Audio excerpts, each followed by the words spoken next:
In the early months of 1940, Europe was no longer a collection of free nations. It had become a continent held in the grip of fear. One by one, countries had fallen with shocking speed. Armies that were once considered strong had collapsed in weeks. Governments fled. Borders disappeared. Everywhere the same symbols appeared, the same flags, the same marching boots. Behind it all stood one man, Adolf Hitler, convinced that history itself had chosen him to rule Europe. To him, Britain was not a fortress. It was a problem that needed to be erased. From Berlin, Britain looked fragile. Its army had escaped from Dunkirk without weapons. Its cities were exposed. Its supply lines stretched across dangerous seas. Many in Germany believed Britain would soon ask for peace. Hitler himself believed that the British people, faced with enough pressure, would lose the will to fight.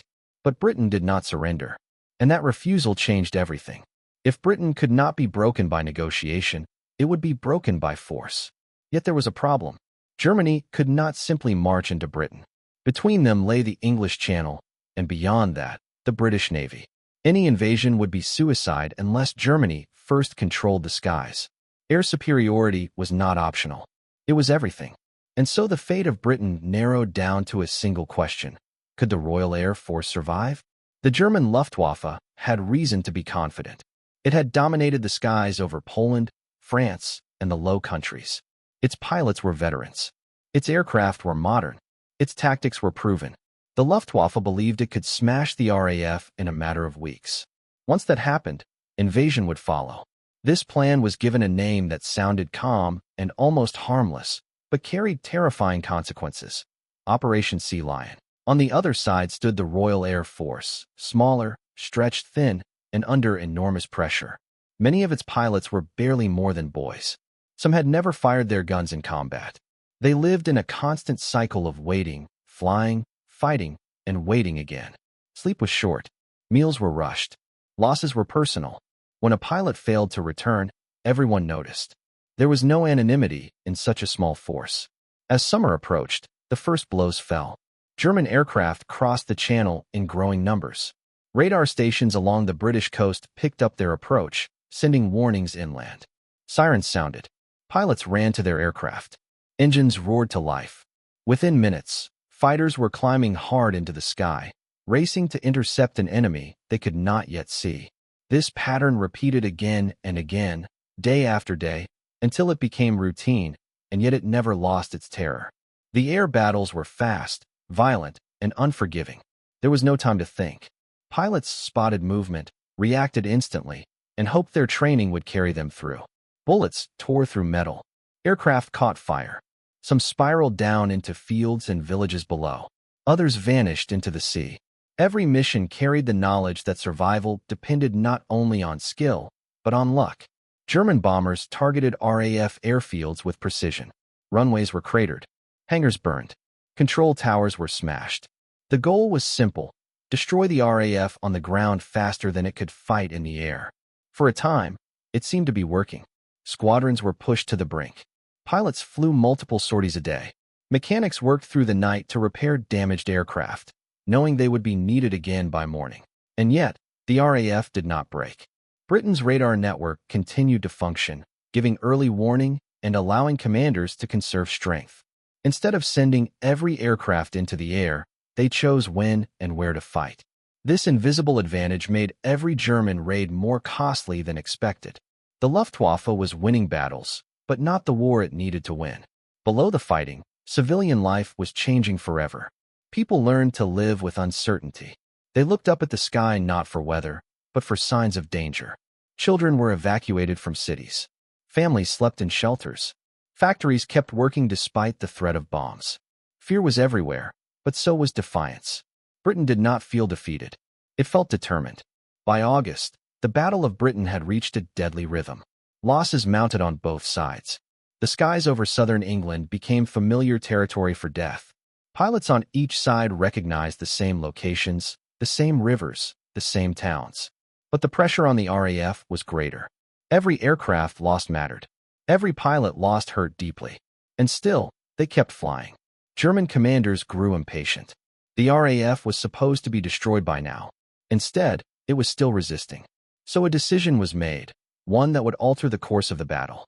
The Luftwaffe would shift its focus. Instead of attacking airfields and radar stations, it would strike directly at Britain's cities. The aim was to crush morale, to force surrender through terror. London became the primary target. When the first massive raids hit the capital, the night sky turned red with fire.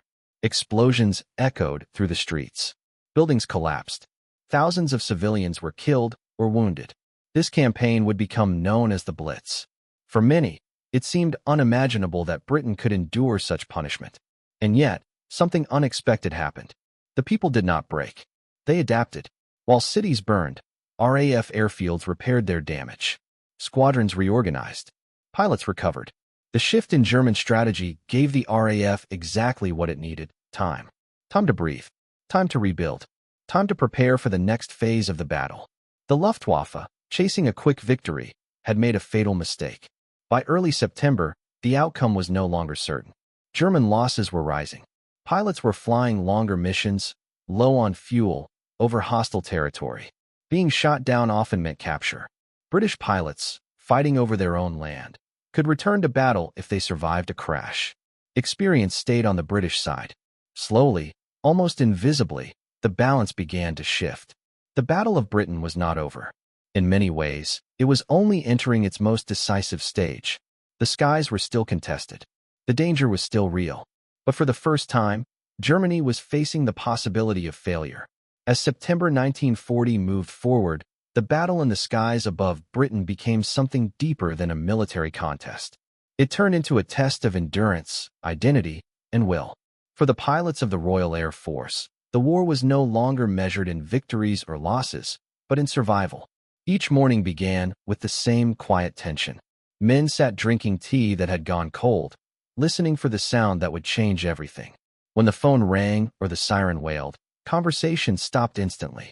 Helmets were grabbed. Engines were started, and once again, they climbed into the sky, unsure if they would see the ground again. Fatigue became a constant companion. Pilots flew again and again with barely any rest in between. Their hands shook from exhaustion. Their eyes burned from strain. Sleep came in short, restless fragments, haunted by the memory of aircraft exploding, friends vanishing, and the endless noise of engines and gunfire. Fear never disappeared, but it changed. It became controlled, pushed aside just long enough to function. Courage, in those days, was not about being fearless. It was about flying despite fear. In the air, the fighting grew more intense and more personal. RAF pilots began to recognize familiar enemy formations. They learned which maneuvers worked and which did not. Experience, earned at a terrible cost, slowly tipped the balance. New pilots arrived, inexperienced and nervous, and learned quickly or did not survive.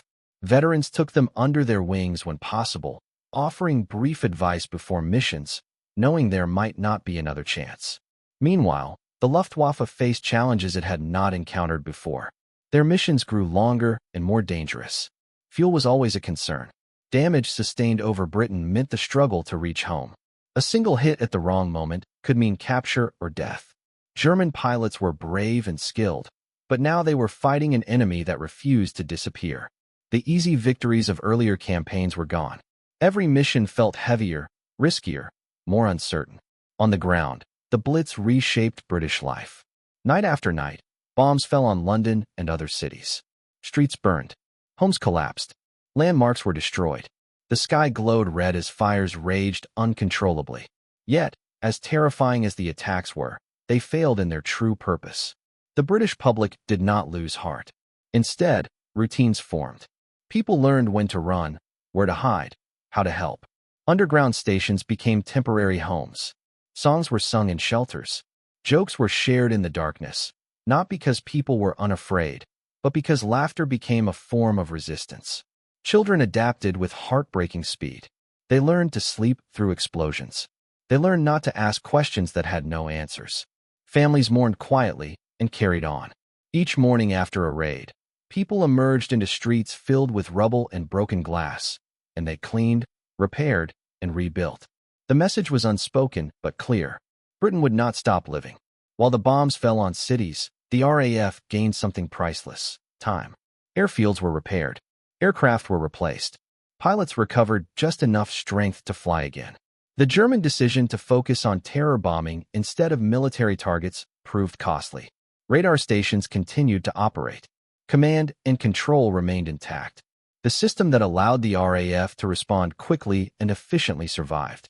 By late September, it became impossible to ignore the truth. The Luftwaffe had not destroyed the Royal Air Force.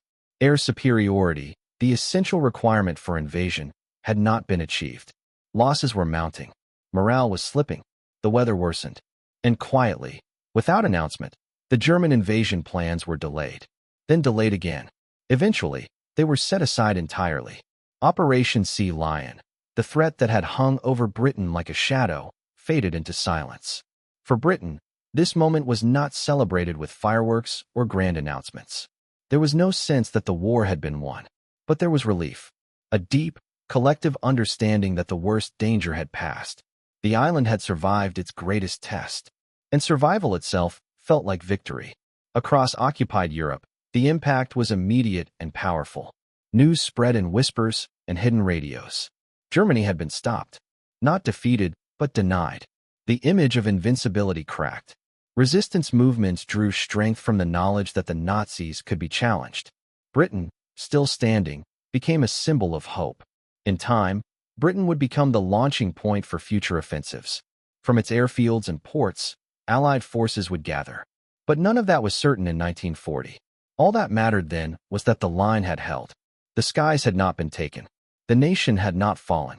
Looking back, historians would later understand the Battle of Britain as a turning point not because of territory gained, but because of what was preserved. Freedom, possibility, the chance to fight on. It was proof that modern war could be decided by courage combined with preparation, by systems that worked under pressure, and by people who refused to accept defeat as inevitable. Years later, reflecting on those months of fire and fear, Britain's wartime leader Winston Churchill would find words that captured the essence of what had been achieved. He spoke of how never in the field of human conflict had so much been owed by so many to so few. Those words were not poetry. They were recognition. Recognition of young men who climbed into fragile machines and carried the weight of a nation on their shoulders. The Battle of Britain did not end the war, but it ensured the war could be won. It changed the direction of history at a moment when the future hung in the balance. When darkness seemed unstoppable, a line was drawn in the sky, and it held. And because it held, the world that followed was not shaped by surrender, but by resistance, endurance, and hope.